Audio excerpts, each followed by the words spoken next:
12월 18일 토요일 가정 영성 회복을 위한 가정 예배를 시작합니다. 다 같이 주님 가르치신 기도합니다. 하늘에 계신 우리 아버지, 아버지의 이름을 거룩하게 하시며 아버지의 나라가 오게 하시며 아버지의 뜻이 하늘에서와 같이 땅에서도 이루어지게 하소서. 오늘 우리에게 일용할 양식을 주시고 우리가 우리에게 잘못한 사람을 용서하여 준 것 같이 우리 죄를 용서하여 주시고 우리를 시험에 빠지지 않게 하시고 악에서 구하소서. 나라와 권능과 영광이 영원히 아버지의 것입니다. 아멘. 찬송가 469장 내 주 하나님, 찬송가 469장을 부릅니다.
이 시간 우리에게 주시는 하나님 말씀은 사도행전 18장 1절로 4절입니다. 사도행전 18장 1절로 4절 말씀을 한 절씩 교독합니다. 제가 전체를 읽겠습니다. 그 후에 바울이 아덴을 떠나 고린도에 이르러 아굴라라 하는 본도에서 난 유대인 한 사람을 만나니 글라우디오가 모든 유대인을 명하여 로마에서 떠나라 한 거로 그가 그의 아내 브리스길라와 함께 이달리아로부터 새로 온지라. 바울이 그들에게 가매 생업이 같으므로 함께 살며 일을 하니 그 생업은 천막을 만드는 것이더라. 안식일마다 바울이 회당에서 강론하고 유대인과 헬라인을 권면하니라. 아멘. 세계적인 베스트셀러 적극적인 사고방식이라는 책이 있습니다. 이 책은 노만 빈센트 목사님이 50대 때 기록한 책입니다. 이 책을 원고를 다 쓴 다음에 출판하기 위해서 여러 출판사에 찾아갔는데 모두가 다 거절해버리고 말았습니다. 목사님은 마음에 큰 실망을 하고 원고 더미를 쓰레기통에 던져놓고 다시는 절대 꺼내지 말라고 부탁을 했습니다. 사모님은 목사님이 그렇게 고생한 원고인데 그렇다고 해서 쓰레기통에서 어떻게 버릴 수 있겠느냐 생각을 했습니다. 근데 목사님이 절대 꺼내지 말라고 그랬으니까 목사님의 지시에 어기지 않게 하기 위해서 쓰레기통을 종이에 싸가지고 다른 출판사에 갖다 주었습니다.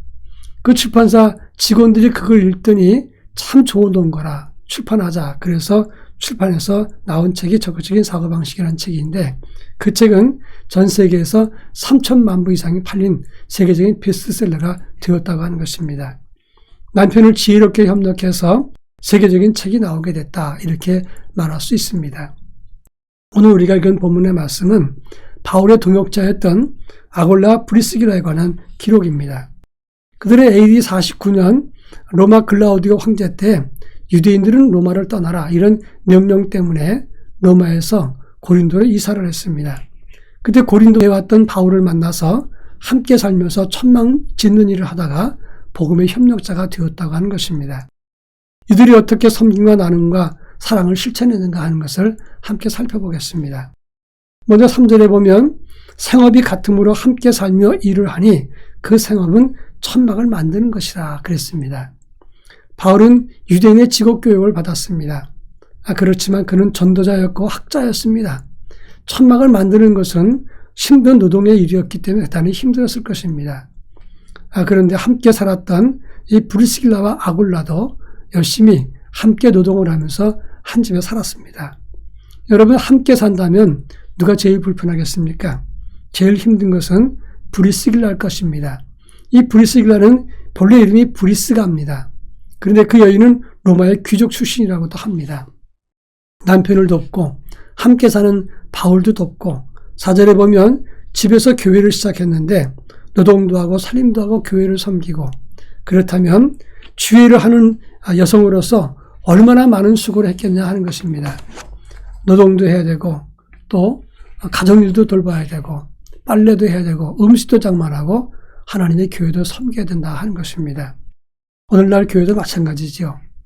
여성들은 여성교회가 훨씬 더 교회에서 많은 일을 합니다. 집에서도 열심히 가사 노동이 큽니다. 그런데 이런 섬김과 나누는 삶이 실상은 바울이 고린도 교회를 세우는 데 크게 기여했고 복음 전도에 활력을 주었다고 하는 것입니다. 그렇습니다. 누군가 보이지 않는 손길과 수고와 희생은 하나님의 나라를 위해서 아름답게 결실하게 한다는 사실을 기억해야 됩니다. 그런가 하면 고린도전서 16장 19절에 보면 바울이 아시아 교회들이 너희에게 문안하고 아골라와 브리스가와 및 그 집에 있는 교회가 주 안에서 너희에게 간절히 문안한다 이렇게 말하고 있습니다. 여기서 그 집에 있는 교회라고 하는 것은 아골라와 브리스가의 집이 곧 교회였다는 것을 의미하는 것입니다. 또 그런가 하면 꾸준히 그 부분은 하나님의 교회를 섬기면서 교회를 유지하고 성장시켰다고 하는 점입니다. 이렇게 자기 가정과 가족 그리고 가진 환경으로 하나님의 교회를 섬기고 그리고 세우고 섬겼다는 것, 이것은 가장 큰 사랑과 나눔의 실천이라고 말할 수가 있습니다. 우리가 주의 일을 열심히 하면서 사랑과 나눔을 실천하고 하나님의 교회를 섬길 때 가장 피해를 보는 사람이 누굽니까? 아마도 아내나 자녀들일 것입니다. 그러나 이런 수고를 통해서 하나님의 교회가 성장하고 그리고 하나님의 교회가 더 많은 사람에게 복음을 전할 수 있게 되는 기회가 됩니다.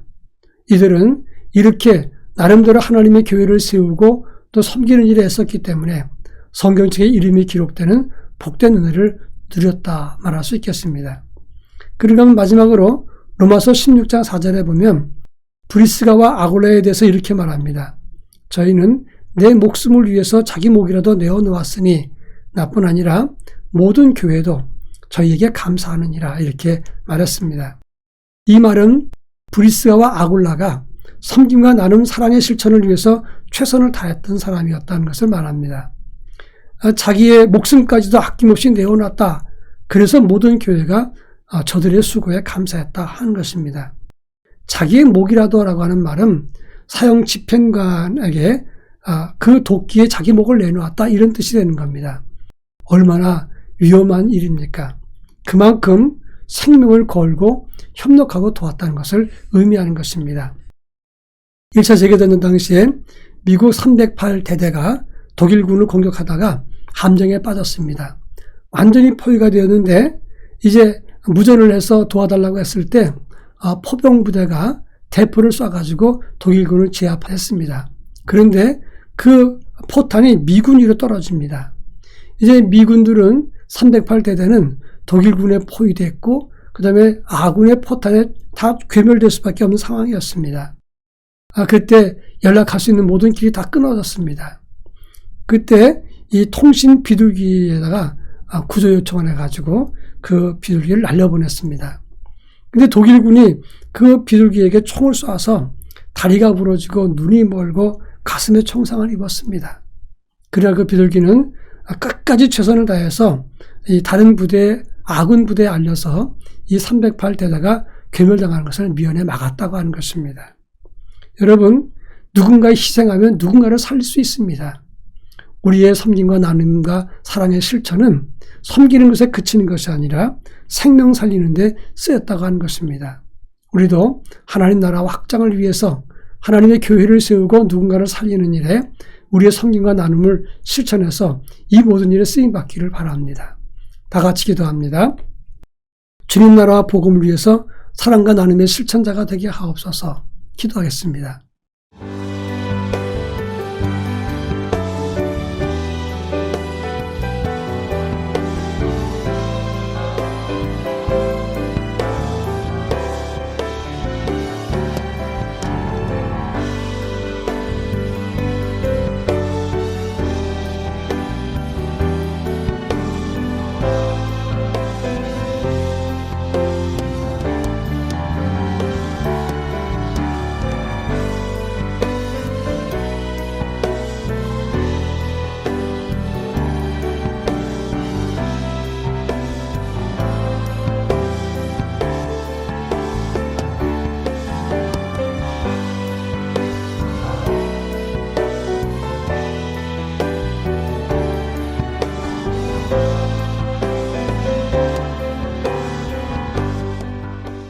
사랑 많으신 하나님 아버지, 성탄이 다가올수록 주님의 나라와 하나님의 의를 위해서 섬김과 나눔과 사랑을 실천해서 하나님의 의로운 도구로 사용될 수 있도록 저희들을 붙잡아 주시옵기를 원합니다.